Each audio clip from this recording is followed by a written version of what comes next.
So I am with my friend Margie Gillis. Anyway, I'm Harvey Hubbell, and this is Show and Tell, and I'm with Margie Gillis. Margie, who are you and what do you do? Hey, you just said who I was.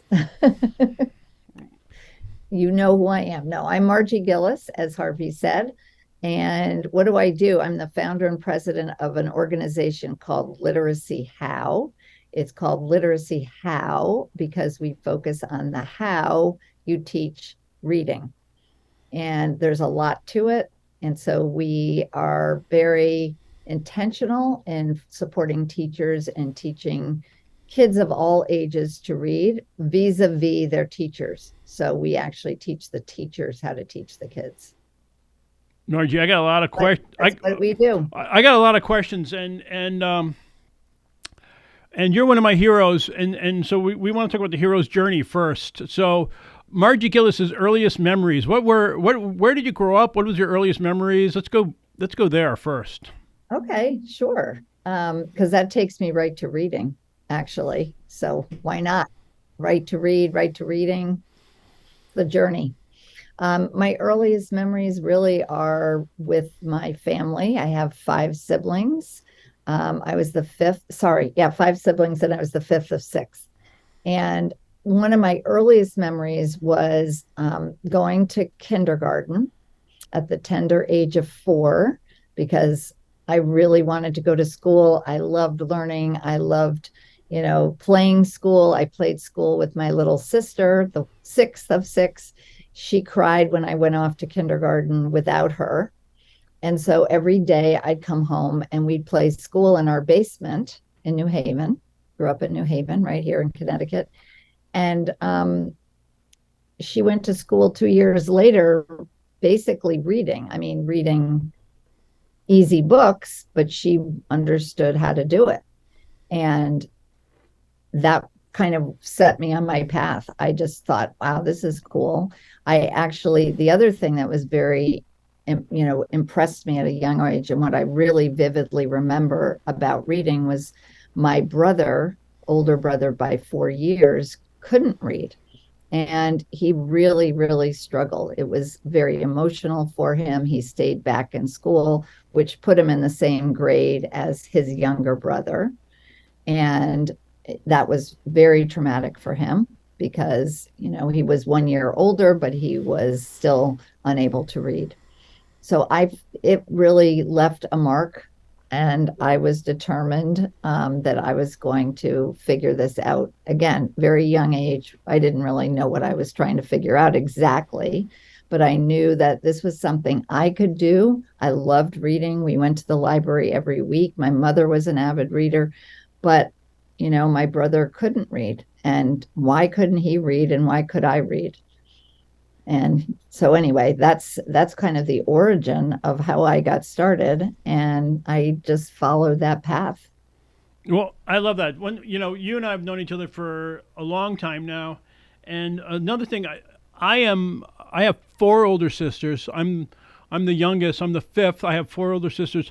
My oldest sister was born first, and then the next one was born, and then the next one, and then I'm the youngest. Anyway, so you know that. So one of the things that I've found out is a lot of people who were stamped at birth in the can I call it the reading wars? Because I think it is the reading wars. I mean, some people say that we can't call it that. We can't. But you're telling me there's victories and there's casualties when you're a kid growing up.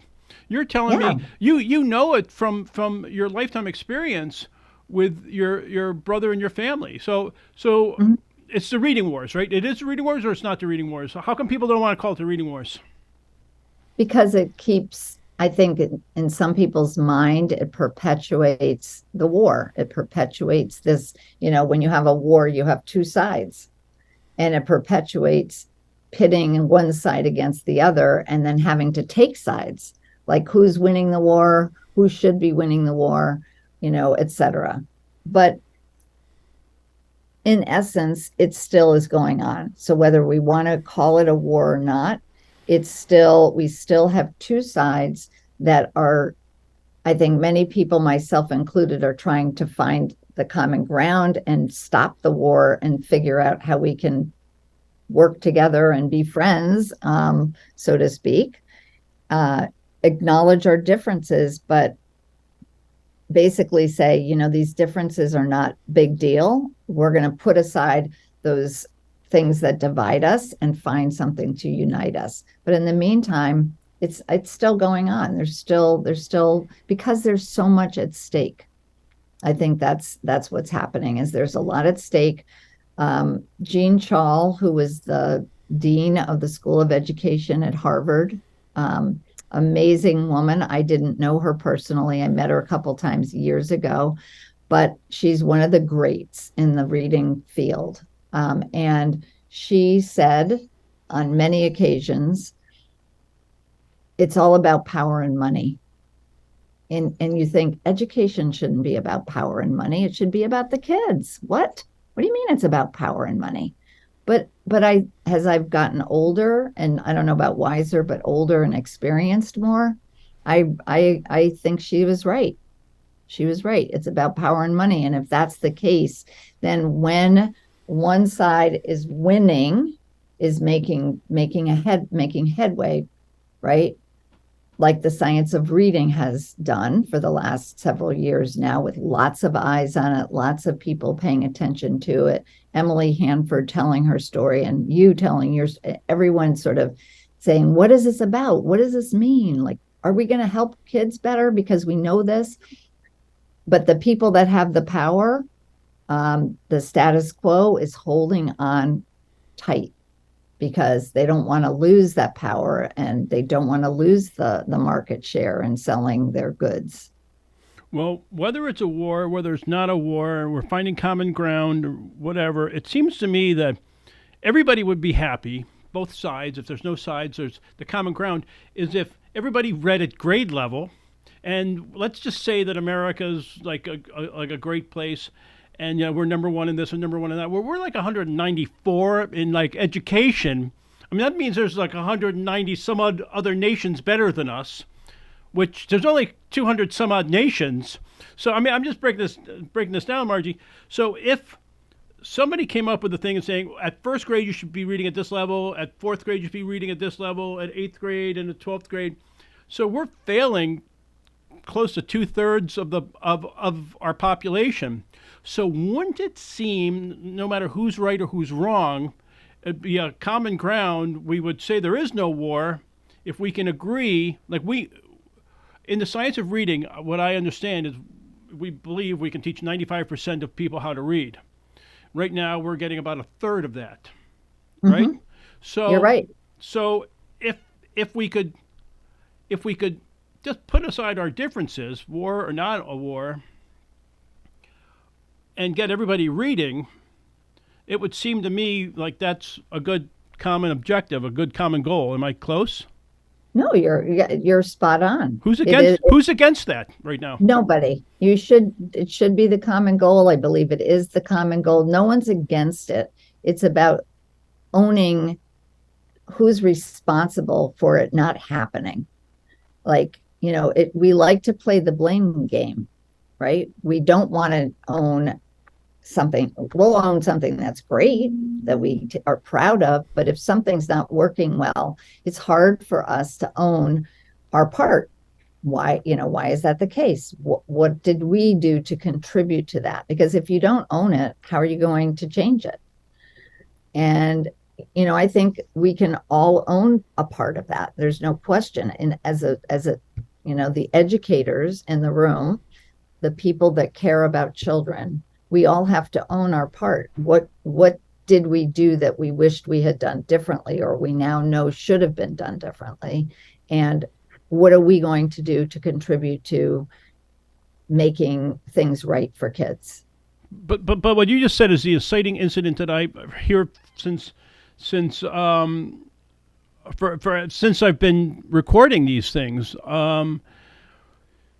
So people remember, when I first wanted to be a teacher, empathy, I'm a good human being, I want to teach people how to read, and I never learned how to teach people. I thought I learned how to teach people how to read, and then I might have damaged a couple of kids here, or I might not damaged, but might not have helped them as well as I could have, and didn't give them a good, strong foundation. So So I guess the thing is, there's a certain time where I hear a lot of educators. I've been hearing this for a long time, that all of a sudden they go back to school and they want to. So how do you know when it's time to go back to school, and where do you go to school, and how do you? I mean, because you guys are like Jedi's. You guys are warriors. You guys teach the teachers, and you help, and you're kind, and you're good, and you're teaching people how to read, and you're making a difference. So when does that happen, and where do you go? So I think it happens one teacher at a time. That's one of our mantras, right? One teacher at a time, because the work that we do, that's substantive. We do a lot of professional development that is fairly superficial, right? But the substantive professional development for teachers occurs in through a relationship. It's a transactional kind of experience. And I have a team of 10 mentors. We call ourselves mentors. Other people might say they're coaches, but we're external to the school district. We go into that school district. We enter into an agreement, a contract with that district. We say, okay, this is what we're going to do this year. We're going to work with the kindergarten and first grade teachers, or we're going to work with the fourth and fifth, whatever it is. We have assigned teachers, and our mentors go into those teachers' classrooms on a regular basis, weekly, biweekly, whatever it is, whatever the frequency is, that's part of the contract. And we forge relationships with that teacher in a very non-judgmental way. We look at data, because this has to be a student-focused experience. Student focused, by that I mean looking at the kids, looking at what they, what are they coming to school with? What do they know? What do they not know? What are we going to do first, and kind of map out our work for the year. And in so doing, the teacher trusts that we're there for the child, for the benefit of the child and the children in his or her classroom, not to say you're not doing a good job, not to say you've got to start from scratch, can everything you're doing, because none of it's working, but rather to say, let's look at what's going on here. Let's figure out what these kids need. And then it's a fairly labor-intensive process to do that, because if you're thinking about general education, what we refer to as tier 1, those classrooms have 20, 22, 24, whatever the number is, lots of kids. And depending on the circumstances, the socioeconomics of the school, what they're using to teach reading, in a first grade classroom, we could have non-readers, complete non-readers, we could have novice readers, and then we could have kids reading at a third grade level, everything in between. That means that the teacher can't teach the same way for all those kids. And what that means is I have to really help the teacher look at what the process of learning to read is, and where the children are on the continuum of learning to read, because it's a continuum. It doesn't happen overnight. It happens gradually. And so, helping a teacher really look at the data, get the kids into groups that are going to be most efficient for teaching these foundational skills, if we're talking about young children learning to read, and then seeing how it progresses over time. So there's a whole lot to it, but the point is, it happens, a teacher changes his or her practice through this experience with an expert other, our mentor, who's coming in and working by his or her side, not up here, not judging, not evaluating, but rather, here's what we're going to do together. And we see it all the time. Thank you. Because it happens fairly frequently that a teacher will say, oh my gosh, no one ever taught this to me. I didn't know that. Are you kidding? I didn't realize that. Wow, this is really important. Why? I mean, some of them get mad. Some of them say, why didn't anybody teach this to me? Like, I should have known this. Some of them get remorseful. Like, oh my God, I let my kids down. I've been teaching for 15 years and I didn't know this. We have to say, look, you can't change the past. And yes, we have to let them grieve. There's a grieving process. that you might go through because I didn't know this and I didn't teach it. So that's part one. Part two is, what do I do now? Like, where do I go? To your question, where do I go to figure this out and learn this? And fortunately, there's a lot of places you can go. 30 years ago, not so much. Now, the science has accumulated. We've gotten better at figuring out how to translate the science. We're still not there. We have a long way to go, but we're doing better at figuring out what does the teacher need in terms of practical, practical stuff. Like, how am I going to get this science into my classroom with my kids? We know a lot more about how to do that. And then there's lots of professional development opportunities for teachers, from something very high level, like another degree in the science of reading, like Amy Murdoch has been doing at Mount St. Joseph in Cincinnati, like amazing work there, and changing the landscape and creating models for other universities to replicate. But you don't have to do that. You don't have to go back to school and get a master's degree. It's probably not a bad idea, but if you can't do that for whatever reason, there's lots of other ways you can learn this stuff. So that's the job of school superintendents and board of educations, to say this is we got to be able to help these teachers. It's also the jobs of the teachers who say I want help, and they're pushing from this way. So if it's not a war, but we're finding common ground. But you guys sound like special forces, paratrooping in, helping people, working their hearts and minds. It's not a war. We're all just, we're just trying to teach kids how to read. And I mean, that's the way that we see this whole thing is, wait a minute, this is, Kimyana Burke says, this is the literacy crisis is one that we can work on and we can fix. And we all do it. We approach it from different angles. So you guys kind of come in, you help out these schools, and they can look you up and they can see who you are. And but who reaches out to you? Sometimes it's the parents don't have as much connection with you, but the teachers can say, hey, we want to get involved with literacy. How? But the school superintendents can pick up the phone and say, we want to get involved with literacy. How? Or the board of education can tell people, hey, let's look at literacy. How? Let's get involved with them, right? So there's a lot of ways to make a difference and begin to educate our educators in ways with science that in some cases wasn't around when they were graduating teacher colleges. But it's also, some things were just written in white papers and peer-reviewed papers and put onto, in the old days when they used to have file cabinets. Nowadays, there's a bunch of stuff out there online, right? Yeah. So if you want to make a difference, if you're somebody in the system, how's the best way? You have a teacher. You've talked about what the teachers do, but how do you have the teachers approach the school superintendent, the principal, the board of education? What is your suggestions? What do the teachers say? I mean, that is the question, right? Why? Because the teachers are powerless. The teachers are our, contact point in schools for the most part. But when and however and wherever I can, I will request as part of a contract that we work with the administrators on some level, because they are the decision makers, not the teachers. The teachers are handed whatever it is to teach, and that's what they have to use. Now, some of them will,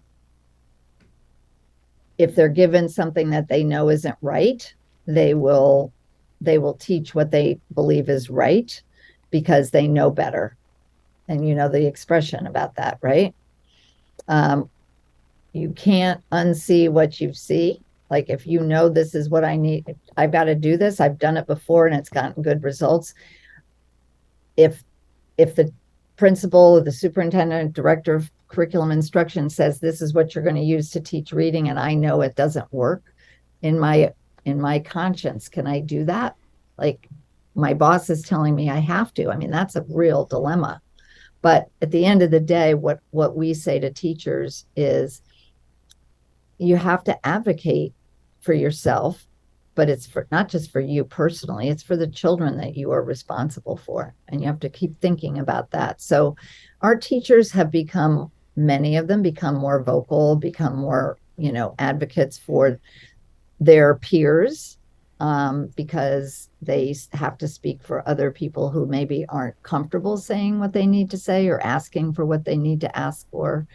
I always say get involved, get on committees within the school that are decision-making committees, become a member of the leadership team, because those leadership teams have say and sway.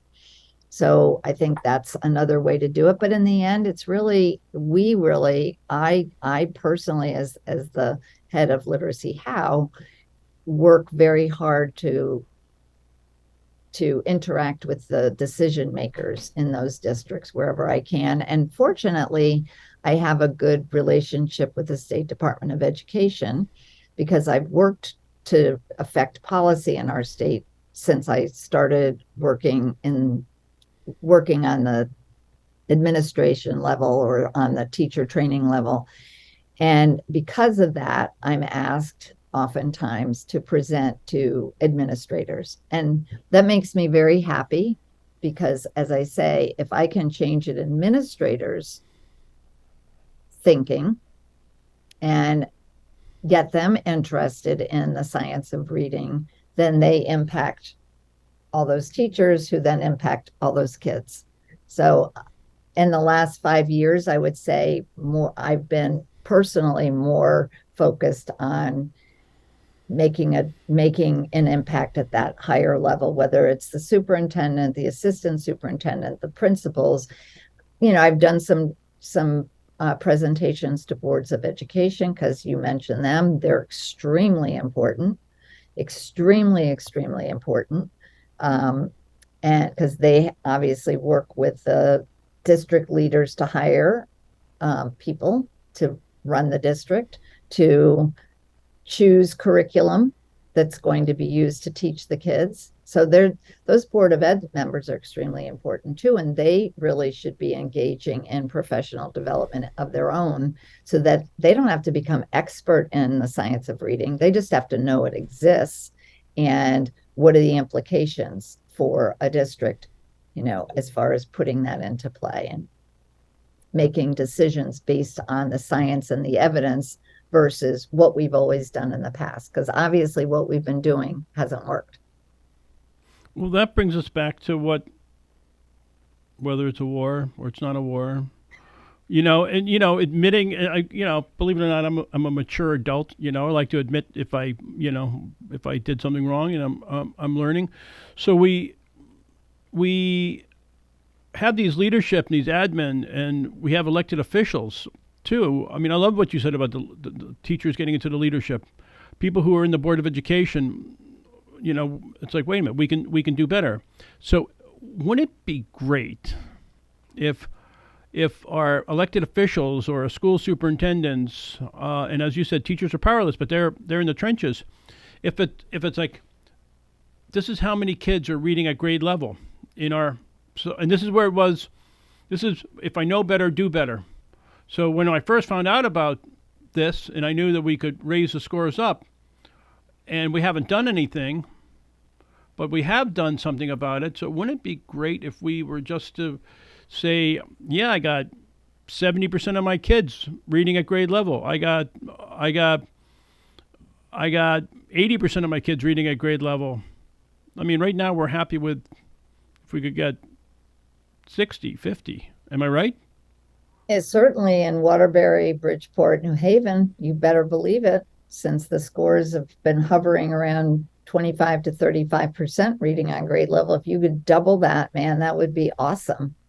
And then it would say, you know what, we're on the right track. We'll just keep staying the course, and we're going to keep raising the scores like they did in Mississippi. They started that work in 2013, 10 years ago. But steadily, year over year over year, they've made progress. Why? Because they've never wavered from what they set out to do. They're like, this is what we're doing. We're going to keep doing it until we get to that 95%, which means basically you do it forever, because 95% is a very high bar, especially when you start at 20% of kids reading on grade level. And to be clear, there's things like pandemics and poverty and Oh, of people course. moving in and out and people's second language, All those things. Yeah. all these different things that are happening in there. So just to be clear, because I'm the dumbest guy in the room here, is this just a pendulum that you're talking about? This is just a pendulum because it's going to go away and something else is going to come in, right? How come it's not the pendulum, Margie? We've seen the pendulum back and forth. We've seen it forever, since before the Second World War. We've watched this pendulum go. So how do we know this isn't just some educational gimmick? The science of reading thing that you're talking about? This is crazy. Yeah, no, it scares me, because that pendulum, I've seen it. I've seen it swing a lot over the 50 years of being in the field. I'm an optimistic person by nature, so, and I choose to see this glass, which happens to be, you can't see it, Yeah. it's whatever, wherever it is, there it is. There it is. There it is. It is half full. And that's how I choose to see it, even if it had an inch of water in the bottom, because it has enough, right? The point is, I feel like there's a critical mass right now of energy, of focus, of people who are smart, way smarter than I am, who are doing the research, who are paying attention, who are committed, who are not in this for power and money. They're in it because they care about kids. I mean, you met them all. Your friends are my friends, right? My friends are your friends. You've accumulated this incredible, group of passionate, smart, committed, dedicated, all of the above people. And because of that, and because I feel like we're on the right side of this, of this movement, I feel like we're going to get there. It's not going to be easy. Are we going to continue to have adversity and people that don't want us to succeed? Unfortunately, yes, that's just life. But if we continue to work together, and I think that is the key, like finding our partners is the key to success. Everybody can do something and everybody has a role to play. And we put our egos aside and we keep the kid in the center, and whatever we do, whether we're the parent, the advocate, the legislator, the filmmaker, the teacher, whatever we do, we focus on that. I think we will continue to make progress. I really do believe that. Well, it's the movement. Kareem Weaver talks about, from the right to read. He talks about it, and all these films are talking about this literacy crisis from a different angle. And I don't teach kids how to read. I don't know how to teach no kids how to read, but guys like you know how to teach kids how to read, and luckily, and you're going to be on our panel in the IDA when we do it, and there's going to be 1,000 people in the audience going to see you guys talk again, and that goes back. It's the pebble in the pond where the ripples go out to. How many hearts and minds you guys are going to touch on those days when you guys talk and you instruct, and people. There's going to be a new superintendent or a new principal or a new board of education member or a new teacher that hasn't heard it before, or they're going to hear it for the first time. It's going to click, and it's going to be just that ripple just keeps going. So there is a movement. It's happening all over the nation right now with, as you said, our dedicated friends that are everywhere that are pushing this. So let's talk about the bright spots in the movement, things that are happening now. I mean, you said it. You've been here for 50 years. You've been in this space for 50 years. What's different between now and 30 years ago? I think this topic is in the mainstream. It wasn't 30 years ago. I mean, educators knew about the reading war because it was happening 30 years ago, but the public did not know about the reading wars. And now we do. I think Emily Hanford has probably been one of the biggest drivers for changing what the public knows and understands. There's still lots of people, I talk about it all the time when I'm with, you know, non-educators and ask the question, do you know what percentage of children in our country read on grade level? Still many today do not know how bad it is. So I think we have to keep that statistic out there front and center. And we have to elect people at the federal level too, at the state level, that, you know, education is the platform and reading is the civil right, because that wasn't discussed 30 years ago. You know, there were plenty of us who believed it, who talked about it, but not enough. So I do think that's one of the things that's changed. Also, there's the science of reading that continues to, you know, accumulate, because that's how science works. But what we didn't do so well 30 years ago was we didn't translate that science into practice. Like, what do we do in classrooms? And so now there's lots of good people, smart people, researchers who say, you know what? We have to translate this for teachers. Like, the science is fine, and they're great researchers like Mark Seidenberg, right? Great researchers who are saying, but we're not studying enough about what does this look like? What's the translation of science? So that's changed. That's very critical. Research to practice. Yeah. Research to practice. And the research studies, like when I was at Haskins Laboratories 23 years ago, we got a grant from the state, from the federal government and the state, to do a feasibility study. What does phonemic awareness and phonics instruction, what does that instruction look like in classrooms? And I being one of 12 people that were hired to translate the science and bring it into the classroom, did that. We studied it. It wasn't being done for the most part anywhere. There was lots of science being done, including all the research that was happening at Haskins and beyond for 20 years up to that point, at least, if not more, 30 years. But the translation wasn't happening. And we got a grant 3 years later from the Institute of Education Sciences, which is a division of the Department of Education, one of the first grants, teacher quality grants, that was given to any entity. And we studied first grade reading.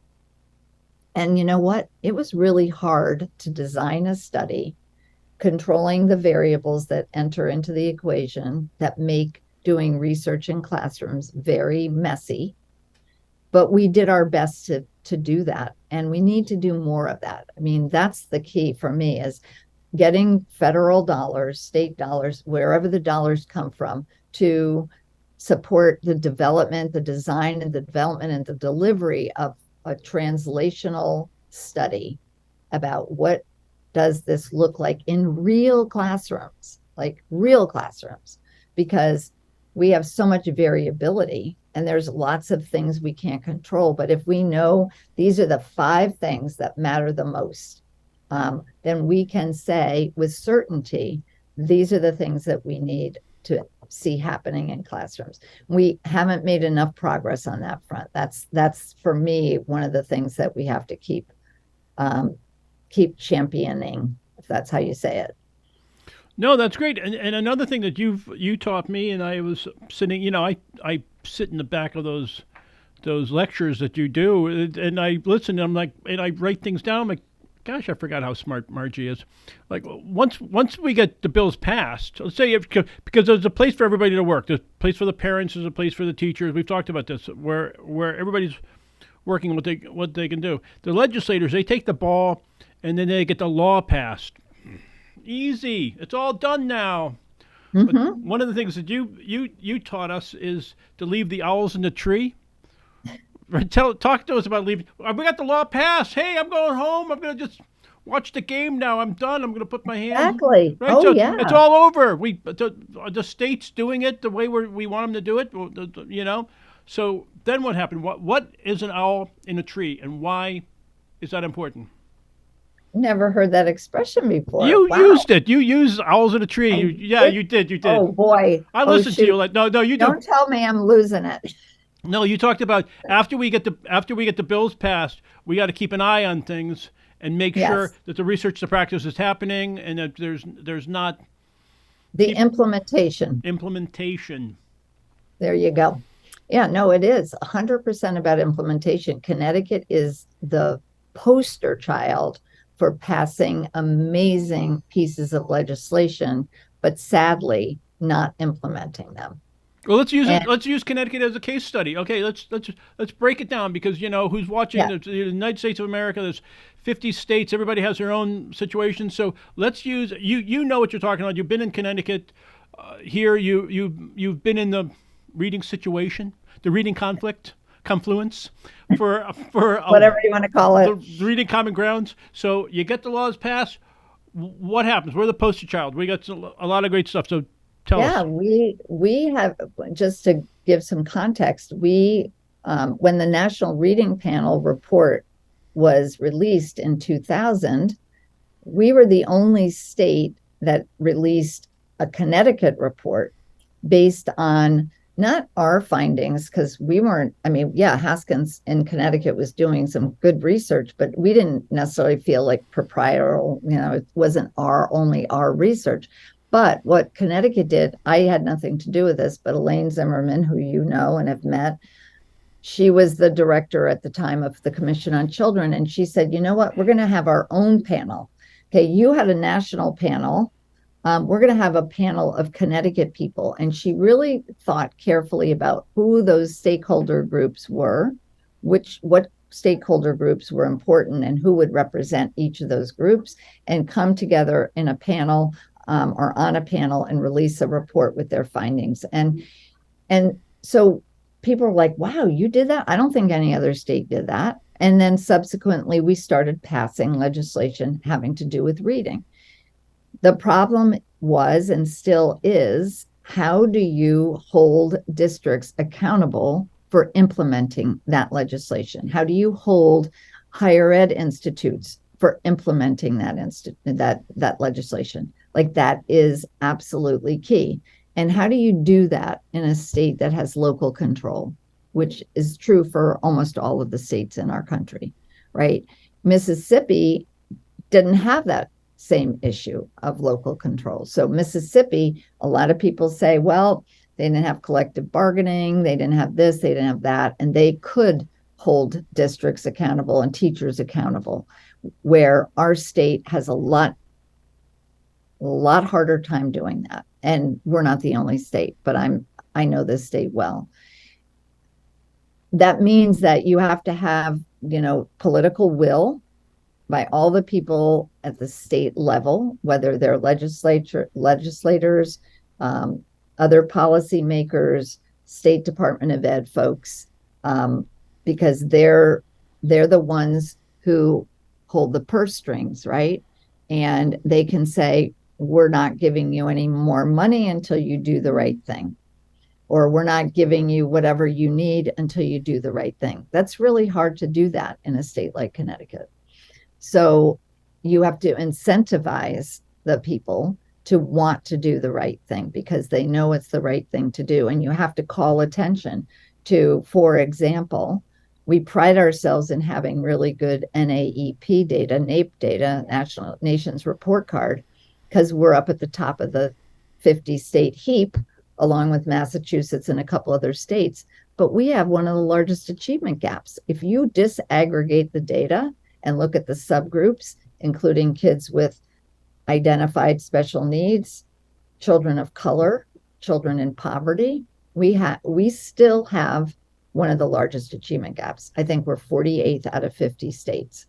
Okay, so that means that we're not implementing the legislation that we have on the books for especially vulnerable children. We're not doing a good job with that. And we have to make that known.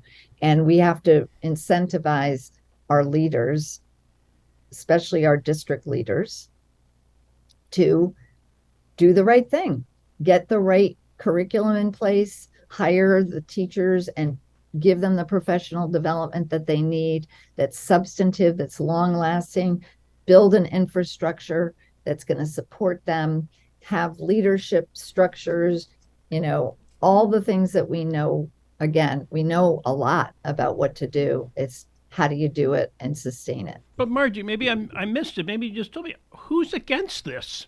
I mean, why aren't they? If you guys are laying it out, we bring everybody up. They come in front of the lawmakers. They testify. They're saying what they know. Hi, I'm a research scientist. Hi, I'm an educator. Hi, I'm a this. I'm a that. We get the information. Who's against this? Why isn't it happening? What you told me and I missed it. It went over my head. Nope, I didn't tell you. Who's against it? Uh-oh. I can't The wait. moment, the moment of truth. Yeah.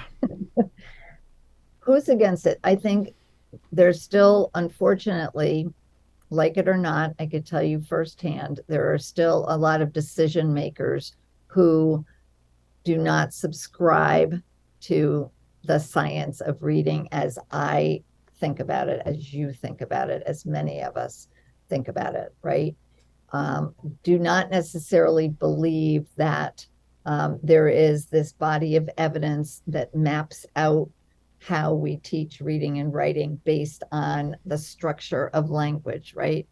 That they believe that it shouldn't be so, I don't know what's the right word, boring, dry, skills based, etc. So that's one thing. There's still a lot of those folks. I mean, in the state of Connecticut. Well, can I stop you right there for a minute? Sure. Sure. Because they're saying drill and kill and all that stuff, but we can have a lot more fun doing it. So that goes back to what we were talking about earlier. There's the data on like, okay, look, see, I'm going to point. This is, am I riding a horse or am I riding a pony? Is that a duck or is that a goose? So a dog or a goat? I don't know. But if you break it down, the numbers between, and that's where these test results come in. This is why testing is important. So I still need help on this because I'm just not getting it. Doesn't it seem that if you try a method and you're saying, oh, kids will naturally get this and you don't need to break it down, can't you just see, because one's called science and you got the data to show what's happening with these kids, and then you got the data with these other kids. I know you disqualify some of these kids for one reason or another, but isn't that the decision factor of what's actually working?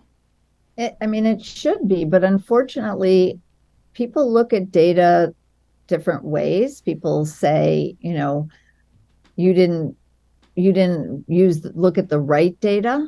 People interpret data very differently. Some people think that quantitative data should be most important, and other people say no, you really should look more at the qualitative data to tell the real story. And there's a place for both, of course. But I guess it's not, unfortunately, even though you could say the data doesn't lie, it depends on what data you're looking at. And if you want to make a case for whatever it is you believe in, you can find data to support what you're saying. I mean, unfortunately, and that's what happens a lot of times, finding the data to make your case and be able to defend it. So I think that's part of the problem. I think it's also what happens a lot of times, again, very sadly, is that we blame our children and our families for the problems. So we say, I taught this, I worked really hard, I had the right materials and the right this, that, and the other. But like you said, the pandemic hit. These children are living in poverty. Attendance is an issue. If they don't come to school, how can you hold me responsible for teaching them if they didn't show up in school for, 25% of the year? So there's lots of, it's not so simple. It's not so cut and dry and black and white or whatever.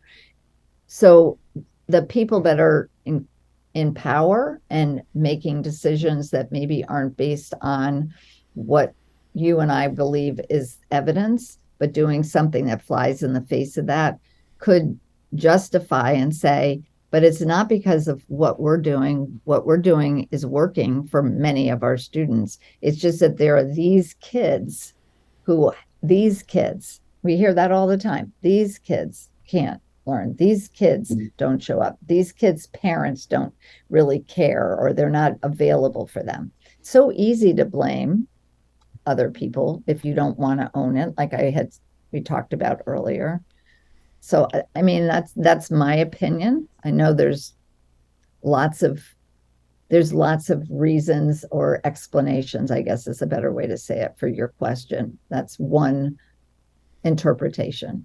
Well, I want to just remind you that there was about 8 years ago, I think it was 8 years ago, I said to you, I always ask you these same questions. I'm your crazy friend who just, you have all this information, and I call you up and I ask you, Margie, is this right? Is this right? Where can I find this? So, and I asked you about the science of reading like 8 years ago, and I said, Margie, how do kids learn to read? How does it go from this time where you're hanging out and your parents and your grandparents are saying, hey, that kid's pretty smart, and then they get to the time where the teacher says, at least in my case, that kid's not so smart, maybe not so much. And I said, well, where can I see this thing where kids learn to read? Where can I see that happening?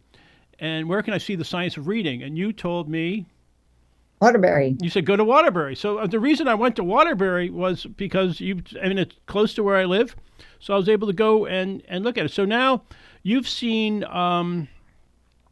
rough cuts, you've seen fine cuts. Have you seen the finished film? You've seen it.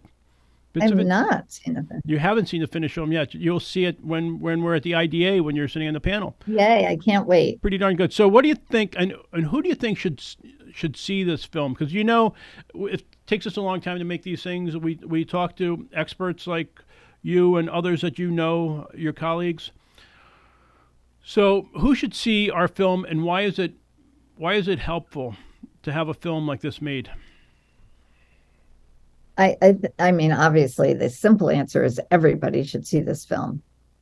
Everybody should see it because it tells a very important story. And as you said earlier, there are lots of movies, films that have been made in the last 5 years that tell a story that has the same basic message. Like, we are in the middle of a crisis in this country.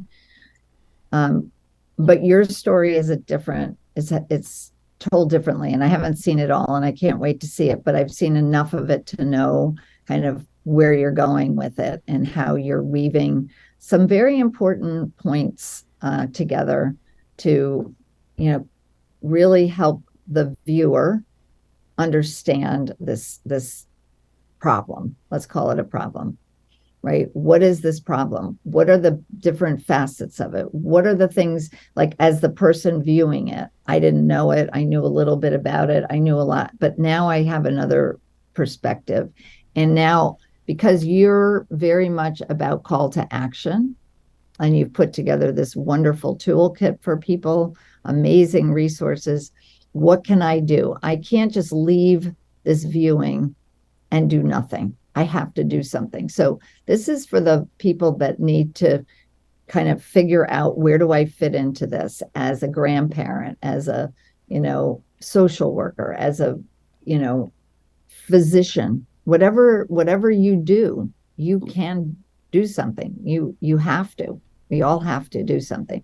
So I feel like that's your audience is maybe reaching people that otherwise haven't been reached. Like, how would you do that? And this, while a lot of the films have zeroed in on different communities and what they've done, what I love about what I've seen so far about Hopeful USA is that you have told the story of a small town, relatively speaking, right? In the United States, that recognized a problem a number of years ago, basically in 2000, when the National Reading Panel report came out. Waterbury was one of the first districts we worked in, and they took it seriously.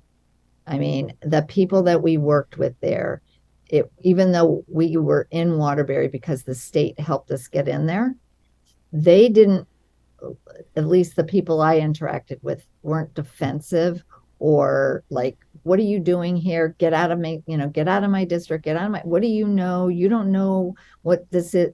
Like, they genuinely wanted support and help. And you know what? To this day, they've never wavered. Like that has been a common theme in Waterbury. Staying, the course, like I had talked about earlier with Mississippi at state level. Now here we have at a district level, at a community level, staying the course. Like here's where we started. And yeah, have we regressed at times? Certainly during the pandemic, yes. Is that discouraging? Yes. But you know what? You got to get up and keep going. You fall off the horse, you get back on the horse and you keep going, because it's too important to let anything get in the way of maintaining that focus, that direction, that passion. And that's what I see. That's what I've seen happen in Waterbury.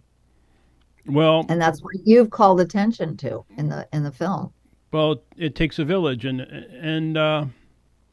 it really is a lot of people, as you said, that are working together to make a difference. And we do have a call to action. It's not a war. It's a conflict, and it's a disagreement. But there's answers out there. There's answers if we look around. Okay, so what do we? I appreciate all your time. What did we miss that you need to tell us that we haven't talked about today? You tell me. What did I miss? Um,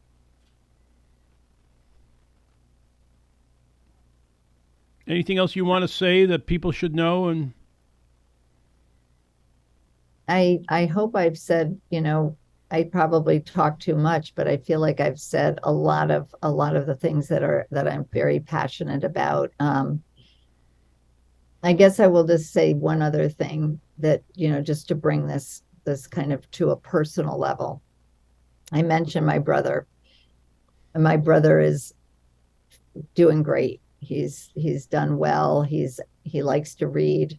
Not a good speller. That's classic, right? For a dyslexic. Turns out he's dyslexic, right? My husband is dyslexic, so I've lived with a man.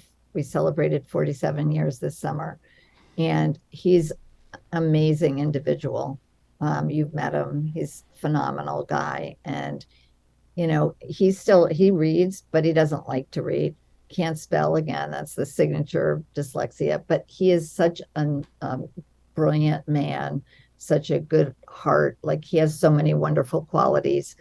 Um, I have 3 kids, one of whom struggled a lot in school learning.